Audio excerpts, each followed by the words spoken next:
esta porción estamos siguiendo con el pleito que Dios pone a su pueblo. O sea, no es otra porción distinta, es lo mismo. El domingo pasado estuvimos viendo lo que Dios decía y lo que hablaba, lo que estaba exponiendo al pueblo, y ahora llegamos al momento en que el pueblo de Dios quiere reaccionar ante lo que Dios le ha dicho, que era cosa bastante seria, ¿verdad? Porque le había dicho: acuérdate de ahora del consejo de Balac, rey de Moab, etc. O sea que había un tener que recordar lo que os pasaba y lo que os podía pasar, porque el Señor va a actuar. Y entonces empieza en los versículos 6 y 7, que es el resultado de lo que yo pienso, lo que yo creo, en contraposición con lo que Dios pide. Una cosa es lo que nosotros creemos, nosotros pensamos como debe ser, y otra cosa es lo que Dios pide. Y en este pleito entre nosotros, que Dios hace contra nosotros, hay una respuesta por parte del pueblo, que se personaliza. Sabemos que esto está escrito en verso, o sea, no debemos de olvidar, y en este de Miqueas encontramos un montón de paralelismo, que es el tipo de poesía especialmente judío, ¿no? Entonces vamos a leer los versículos 6 y 7. Como están puestos aquí, que alguno lo lea directamente. ¿Con qué me presentaré ante Jehová y adoraré a Dios Altísimo? Me presentaré ante Él con holocaustos, con becerros de un año. El 7. Se alabará Jehová de millares de carneros o de 10,000 arroyos de aceite. Daré mi primogénito por mi rebelión y el fruto de mis entrañas por el pecado de mi alma. Bueno, aquí hay una reacción que es la normal en todas las sociedades religiosas ante una demanda o ante un ir a presentar algo a Dios. Y dice el pueblo personalizado, dice: ¿con qué me presentaré ante Dios? ¿Qué le voy a pagar a Dios por ganar el pleito este? Que no me caiga la que se pone aquí que va a pasar. Presentarse era ponerse delante de Dios. Y el que se va a presentar está preguntándose a sí mismo: ¿de qué manera voy yo ante Dios? ¿Me inclino? ¿Levanto las manos? ¿Me arrodillo? ¿Llevo algo? ¿Cómo me presentaré delante de Dios? Pues es el primer error, porque creer que ante Dios hay que hacer algo es un error. Dios no pide de nosotros ni ceremonias, ni cosas, ni nada, sino si queremos presentarnos delante del Señor, tiene que presentarse de forma normal, sin nada que nos dignifique, porque no hay nada que nos haga dignos delante de Dios. Lo que Dios quiere es que hagamos lo que Él pide.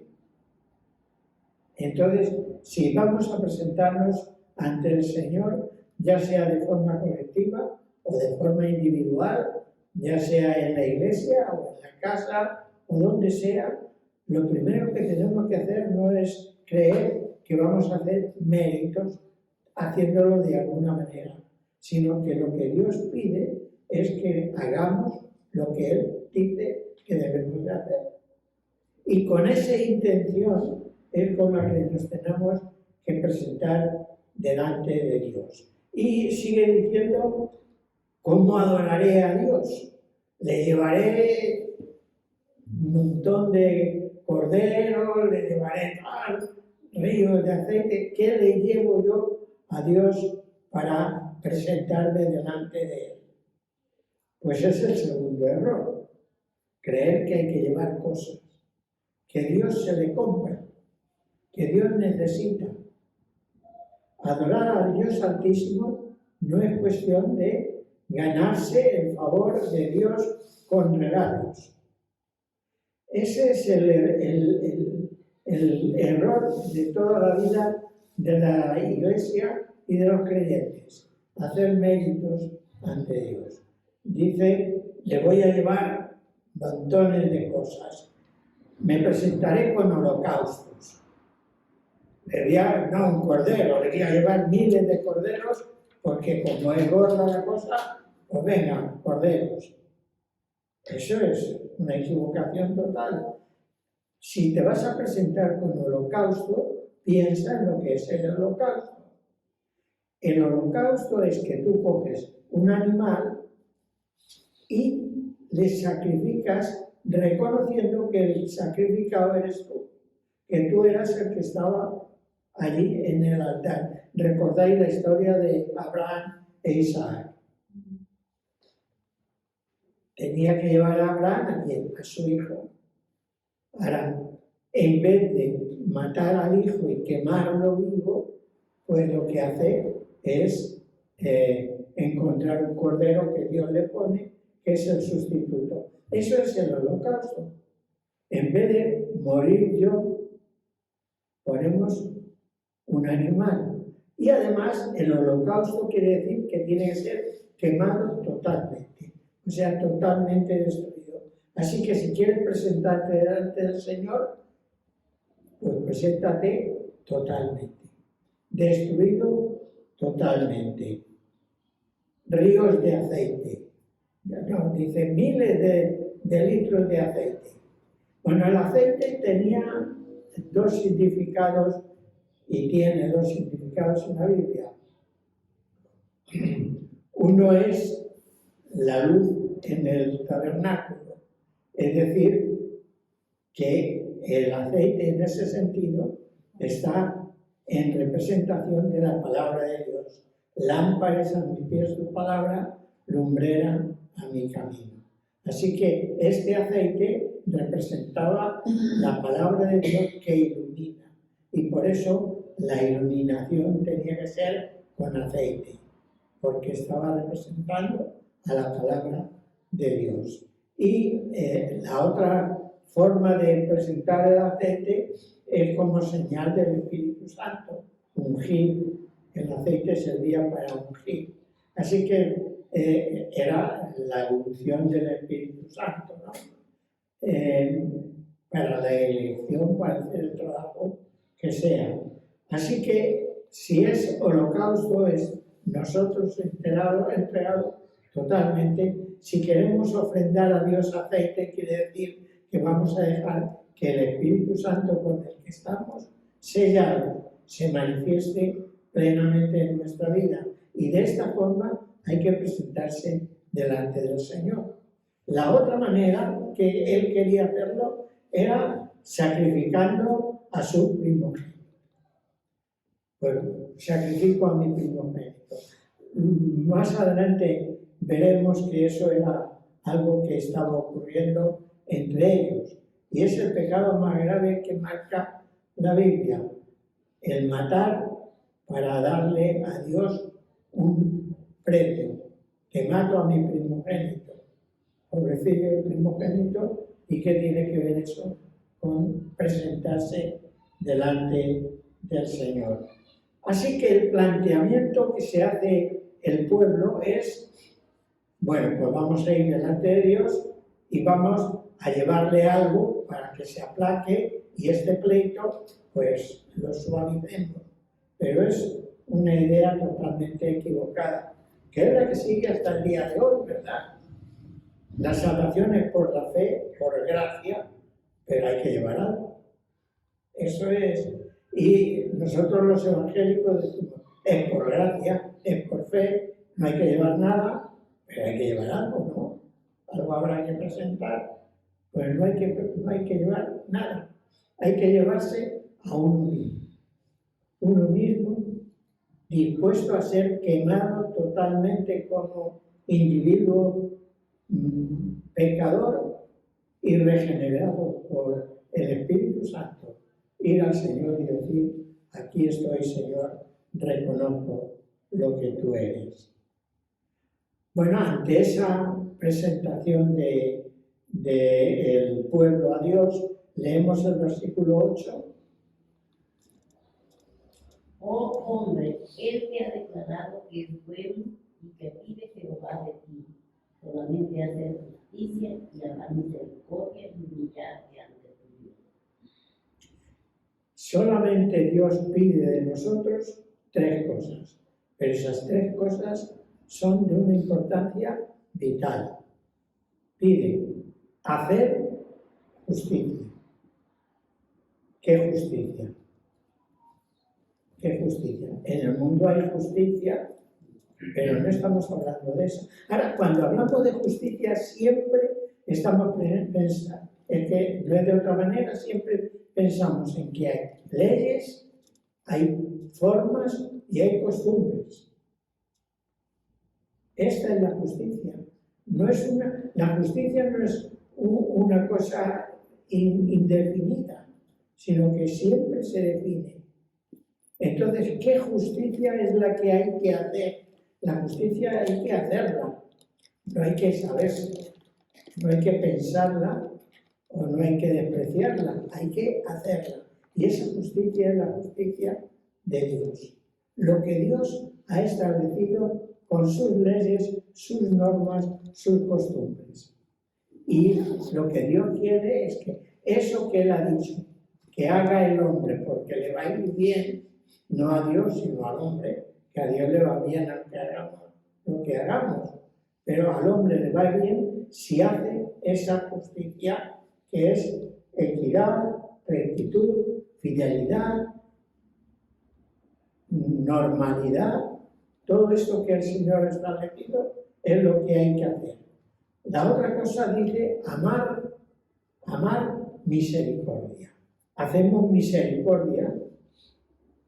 Si hay que ayudar a alguien, bueno, pues se hace una ofrenda y se manda. Si hay que echar una mano, pues se echa la mano y se hace. Pero es que el mandamiento del Señor no es que seamos misericordiosos, no es que tengamos misericordia, sino que la amemos. Que amemos el poder hacer el bien. Que amemos la posibilidad de hacer bien, de ayudar, de servir, de convivir, de todo lo que es la misericordia. ¿Con quién? Con quien necesite misericordia. No es Cáritas. No es lo que hacen algunas iglesias, ir al banco de alimentos, coger alimentos y dárselos a los que vienen a por ellos. Eso no es misericordia, eso es quitarle trabajo al Estado, porque es el Estado quien tenía que ayudar a los necesitados y es el banco de alimentos quien te da esto. Ahora hay una recogida en los supermercados, una gran recogida de alimentos y la gente se cree que eso es ya hecho misericordia, ¿no? He comprado 1 kilo de harina, 1 kilo de arroz, lo doy y que lo reparta a otro. Eso no es amar la misericordia, eso es acallar la conciencia. Pero lo que pide Dios es amar la misericordia. Y la otra cosa que pide es humillarte ante Dios. Humillarte ante Dios. No ir creyendo que le llevo algo y me tienes que aceptar porque para eso te doy, sino decir: Señor, sé propicio a mi pecador. No es la oración del fariseo, yo hago esto y esto y esto, es la oración del publicano: sé propicio a mí. No tengo nada que darte. Así que lo que Dios quiere es hacer justicia, amar misericordia y humillarte ante el Señor. No es cuestión de pagar, sino forma de vivir. Versículos 9 al 12. La voz de Jehová clama a la ciudad. Es sabio temer a tu nombre, prestar atención al castigo, y quién lo establece. Hay aún en casa del impío tesoro de piedad, medida escasa que es detestable. Daré por inocente al que tiene balanza falsa y bolsas de pesas engañosas. Sus ricos se colmaron de rapiñas y sus moradores hablaron mentira y su lengua en engañosa en su boca. Entonces, Jehová grita en la ciudad. En otras versiones habla diciendo: tribu, asamblea de la ciudad, escuchadme, escuchadme. ¿Y qué es? Miqueas, la voz profética de Dios, le dice: lo que es sabio es temer al Señor. Lo sabio es temer al Señor. Es otra de las frases clásicas de la Biblia, ¿no? Que muchos lo dicen en hebreo porque suena así como más intelectual y más santo. Es el Yereat Yahvé, temor al Señor. ¿Qué es el temor al Señor? El Salmo 19:9 dice que el temor al Señor es el principio de la sabiduría. Así que si queremos ser sabios, vamos a temer al Señor. Ahora, este temor no es terror o pavor que hace huir. No es ese miedo que huye y sales corriendo. No es ese temor, sino es reverencia, el reconocimiento y el respeto. Pero reverencia, respeto y reconocimiento implica temor, implica miedo. El temor es miedo. Lo pongamos como lo pongamos, tener temor es tener miedo. Entonces, ese miedo, vamos a ver en qué consiste. Pero tiene que haber este miedo. Es prestar atención al castigo que nos puede caer. En Gálatas 6:7 repite palabras que dijo Jesús: todo lo que el hombre sembrare, eso también segará. Así que el temor al Señor incluye el temor a que todo lo que sembramos lo vamos a segar, que todo lo que vamos haciendo trae consecuencias. Así que no es el pavor que te da una película de miedo, ¿no? Que te entran ganas de apagar la tele o miras para otro lado. Hay momentos en esas películas que así. No es eso, pero sí es una reverencia a Dios y saber que Dios juzga y que lo que hacemos trae consecuencias. Ahora, ¿qué acciones son las malignas que está mencionando aquí? Porque aquí se nos dicen las cosas malas que está haciendo esta gente y que Dios va a castigar. Es el pleito en el que Dios está haciendo contra el pueblo. Dice las acciones malignas, indignas y perversas. Esa es la idea, que hay acciones malignas, indignas y perversas. ¿Cuáles son? Las riquezas mal adquiridas. Bueno, algunos tienen eso por costumbre y les es fácil. A otros les es imposible, ¿no? ¿Cómo adquiero yo de mala manera riquezas? Pues todos los meses cobramos un sueldo. ¿Está bien adquirido o es una riqueza indigna? La frase que se decía en mi juventud: me engañan en el trabajo, pero no me engañan en el sueldo, porque ahí no doy ni pago. Riquezas mal adquiridas. Trampas en los negocios. En los negocios, o lo que sea, aquí está metiéndose con los que hacían trampas en los negocios. ¿Qué trampas hacían? Tenían las pesas, sabéis que los pesos eran dos platillos que hacían balanza con una flecha en medio, entonces en una ponían la pesa de medio kilo y en el otro echaban el medio kilo de arroz hasta que se nivelaba. Bueno, pues la pesa de medio kilo pesaba medio kilo y algo más, de forma que, o sea, y algo menos de medio kilo, de forma que echaba y no caía el medio kilo, caía menos. En este tiempo, hasta hace poco, lo que hacían era poner chicle o unas monedas o plomo pegado en la balanza normal. Y ahora pues tocan en la informática del ordenador o lo que sea. Trampas siempre se han hecho. Y es lo que es maligno, indigno y perverso. Trampas en los negocios. Lo adquirido por robo y rapiña. Íbamos un día en Corulea con unos amigos de Gijón y entonces, no, era por la zona aquella, no me acuerdo dónde. El caso es que íbamos por el camino, estaba lleno de limoneros, entonces el limonero pues caía también al camino y pues mira, cogemos unos limones. Claro, los del camino se cogían muy mal, subieron a la finca y a esa era más fácil coger. Total, una bolsita de plástico que llevaban con unos limoncitos. Vino el dueño y nos echó la bronca, porque estábamos rapiñando limones de una cosa que era de otro. Y eso nos parece que es normal, ¿no? O sea, ir por el campo y robar un limón o coger una lechuga, total. Si es finca, y eso están ahí. Lo ha dado la tierra.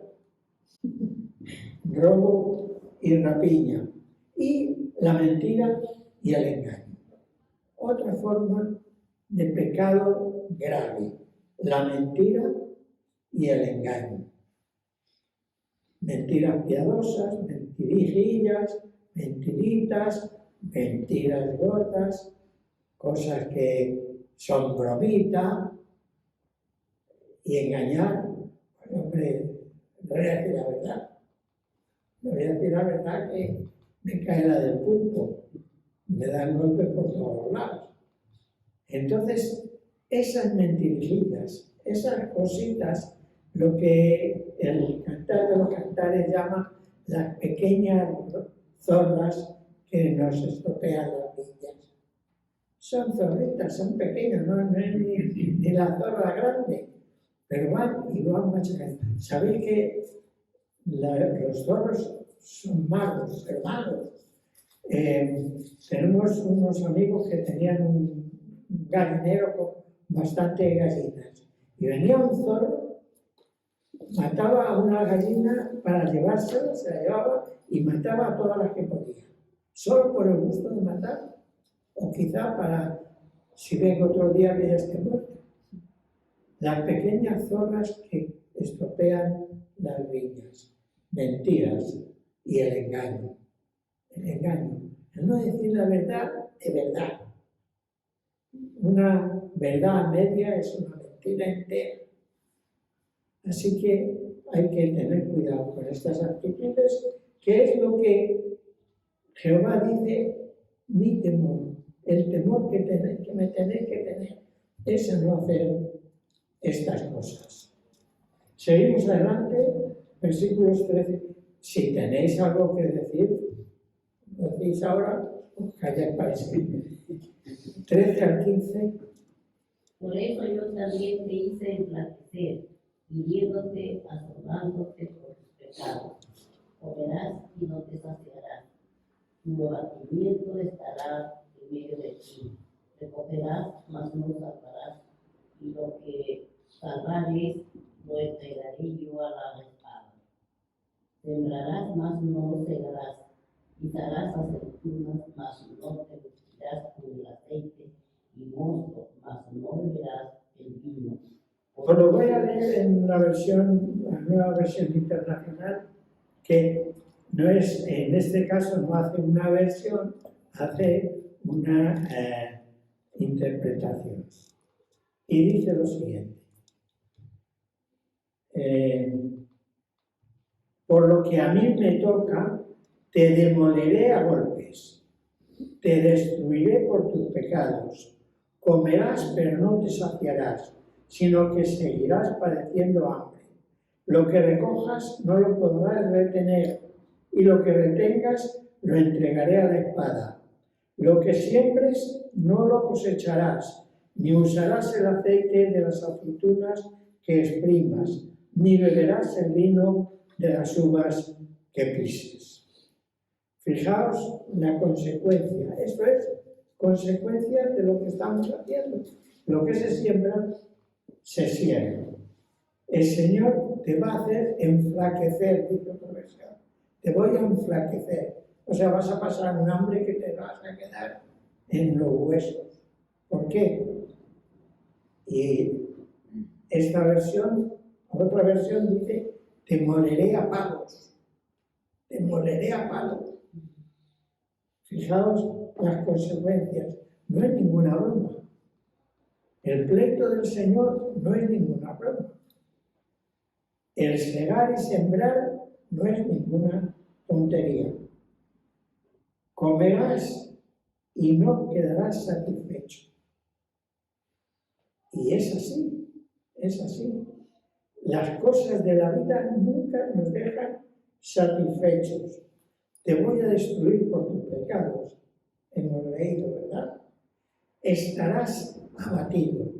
Nada te va a satisfacer. Ese es el problema del mundo y de las iglesias en este tiempo. Que no hay nada que nos deje satisfechos de verdad. El mundo está abatido. Busca cómo entretenerse, cómo pasarlo bien, qué comer, dónde ir, qué viajar, qué tal, y no está satisfecho. No está satisfecho. Porque la satisfacción de la vida no consiste en las cosas que disfrutamos en este mundo según nuestro criterio. Que no digo que sean malas cosas, pero no satisfacen. Si corro todo el mundo, decía el Señor Jesús en su parábola, si corro y gano todo el mundo, no solo lo recorro, que lo gano, que voy a Turquía y me quedo con medio Turquía para mí, que voy a América y me quedo con 3 países, que lo gano todo y pierdo la vida y la estamos perdiendo. Estás abatido, nada te satisfará. Dios te castigará hasta económicamente. A veces pensamos que esas cosas de los castigos de Dios pasaban antes. Y es que ahora no tenemos la visión, o no abrimos los ojos para ver qué es lo que Dios nos está diciendo. Y a veces tenemos problemas económicos, que es la vida. Hoy cerró la empresa. ¿Qué la vamos a hacer? Es que estaban haciendo una limpieza de personal. Económicamente, dice, no te va a dar cosecha a la tierra. Estamos hablando de un Miqueas que era campesino y él entendía la economía en que siembras y que no sale. Pues tenemos que tener cuidado porque te castigará o nos castigará hasta económicamente. Dice, la espada se lo llevará. Lo que siembras y recoges, la espada se lo llevará. En este caso está hablando de que van a venir los asirios y los babilonios y se lo van a llevar. En nuestro caso, si lo escribiéramos ahora, diríamos Hacienda. Se lo va a llevar Hacienda. Hay premios, dice, le ha tocado la lotería la mitad para Hacienda. Era la mitad para Hacienda. No, me han subido el sueldo. A mí me suben la pensión. El año pasado me subieron la pensión y me la bajaron. Porque entraba que pagaba más, me quitaban más. O sea, me quedé, como decía el otro, virgencita, que me quede como estoy. Es que es así. La espada se lo llevará. Hacienda te lo va a quitar. Así que tu satisfacción, tu seguridad, no tiene que depender de lo que puedes hacer tramposamente. Que no se está metiendo el Señor con lo que ganamos dignamente, con las bendiciones que recibimos del Señor y que disfrutamos dignamente. No está hablando de esto, está hablando de la rapiña, la mentira, el engaño, la soberbia, todas estas cosas que el Señor está diciendo, quítatelo. Ahora, y todo esto que les pasaba al pueblo en aquel tiempo tiene un porqué. El versículo 16. Porque los mandamientos de hombre se han guardado de toda la obra de la casa de Acab, y en los consejos de ellos anduvisteis, para que yo te pusiese en asolamiento, y tus moderadores para burla. Llevaréis por tanto el oprobio de mi pueblo. Hay una consecuencia. Y nombra aquí a dos reyes que vamos a leer solo unos versículos para que entendamos quiénes eran Omri y quién era Acab. Acab lo conocemos bastante bien, a Omri no tanto, pero primer libro de Reyes, capítulo 16, versículos 23 al 26. En el año 31 de Asa, rey de Judá, Omri comenzó a reinar en Israel, y reinó 12 años, 6 de ellos en Tirsa. A un cierto Semer, que compró el cerro de Samaria por 2 talentos de plata, y allí construyó una ciudad en honor a Semer. Nombre del anterior propietario del cerro lo llamó Samaria. Pero Omri hizo lo malo ante los ojos del Señor, y pecó más que todos los reyes que lo precedieron. Siguió el mal ejemplo de Jeroboam, hijo de Nabat, persiguiendo en él mismo pecado con el que éste hizo pecar a Israel, y provocando con sus ídolos enterezas la ira del Señor de Dios de Israel. Fijaros lo que hizo Omri. Fue peor rey que todos los reyes anteriores. Buena historia para un rey, ¿eh? Este rey, ¿qué tal? El peor. Hasta él no hubo otro peor que él. Y cayó en pecado. Hizo una ciudad, sí, pero en ella hizo un altar, un templo. ¿A quién? A dioses paganos. Dioses paganos que exigían los sacerdotes que los dioses eran de palo o de piedra y eso no piden nada, pero exigían muerte del primogénito, de las doncellas, todas estas cosas que pedía el paganismo. Esto es lo que hizo este hombre, y esto era lo que estaban haciendo aquella gente, siguiendo las pisadas de hombre. Tienen su ciudad, la han adornado, la arreglan, pero tienen sus altares, sus baales, sus dioses. En contra de la voluntad de Dios, crean otros dioses. Esta era la maldad de Omri. Y el 30 al 33 de este mismo capítulo tenemos la historia del otro rey que es su hijo. Bueno, no tenemos la historia, tenemos solo el principio. 30 al 33. Y reinó Acab, hijo de Omri, sobre Israel en Samaria, 22 años. Y Acab, hijo de Omri, hizo lo malo ante los ojos de Jehová, más que todos los que reinaron antes de él. Porque le fue ligera cosa andar en los pecados de Jeroboam, hijo de Nabat, y tomó por mujer a Jezabel, hija de Ed-Baal, rey de los Sidonios, y fue y sirvió a Baal y lo adoró. E hizo altar a Baal en el templo de Baal que él edificó en Samaria. Hizo también Acab una imagen de Acera, haciendo así Acab más que todos los reyes de Israel que reinaron antes que él, para provocar la ira de Jehová, Dios de Israel. Fijaos en Acab. Y la historia de Acab es bastante larga, leedla si queréis saber lo que es un buen rey, leedla y vais a ver lo que hizo. Pero Jezabel ha quedado como símbolo del pecado, ¿no?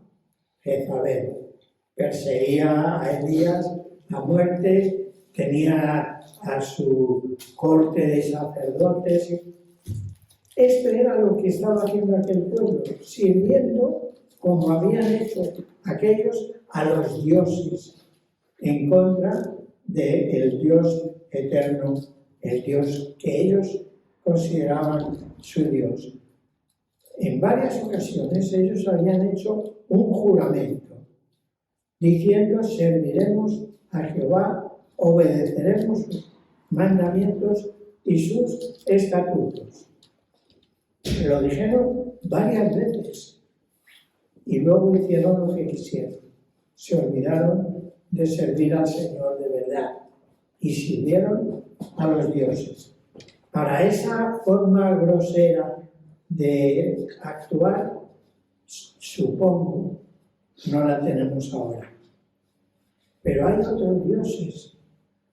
Cuando hablábamos el becerro de oro, ¿verdad? Era una forma grosera de presentar a Dios como un becerro de oro. Pero tenemos becerros de oro por todos los lados. Y en nuestra vida siempre hay alguna estatua a algún Baal. Y eso es lo malo que Dios ve. Es la actitud colectiva y la actitud personal de esos reyes malvados que llevaban al pueblo a adorar a otros dioses.